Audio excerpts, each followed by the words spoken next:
এই নাও, খেয়ে নাও। ধন্যবাদ স্যার। শ্রুতি, মা তুমি শুনলে? ওটা শ্রুতির গলার আওয়াজ। শ্রুতি এখানে কোথা থেকে এলো? আরে বাবা, এখানে শ্রুতি কোথা থেকে আসবে? আর তোকে আমি বলেছিলাম না, শ্রুতি তো একজনের সাথে পালিয়ে গেছে। ও কোথা থেকে আসবে এখানে? এ তোর মনের ভুল, তুই চল বাবা, তাড়াতাড়ি চল। দাঁড়াও মা, আমি যদি খুব ভুল না করে থাকি তাহলে ওটা শ্রুতিরই গলার আওয়াজ। আর আমি এতটা ভুল শুনবো না, কারণ আমি ওর গলার আওয়াজ খুব ভালো করে চিনি। দেখ বাবু, তোকে শ্রুতি কিছুতেই হতে পারে না। আর কি হয়েছে বলতো, তুই শ্রুতি শ্রুতি করে না পাগল হয়ে গেছিস। তোর মাথাটা একদম খারাপ হয়ে গেছে, তাই তুই চারিদিকে শুধু শ্রুতিকেই দেখে বেড়াস।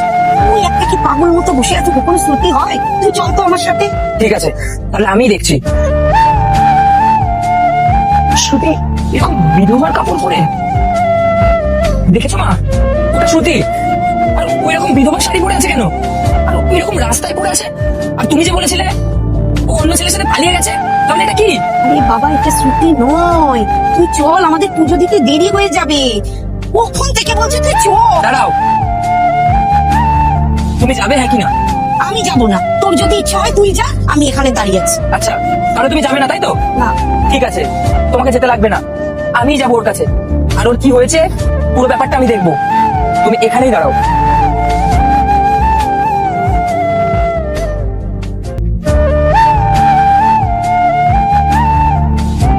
এক্সকিউজ মি, বলছি কিছু মনে না করলে একটা কথা জিজ্ঞাসা করতে পারি? হ্যাঁ বলুন না। আচ্ছা, তোমার কি কোনো ঘর বাড়ি নেই? না মানে তুমি এরকম রাস্তার ধারে শুয়ে আছো আর তুমি একা একটা মেয়ে, তার জন্যই জিজ্ঞাসা করলাম। না স্যার, আমার কোনো ঘর বাড়ি নেই। আপনি নিজে বলুন না,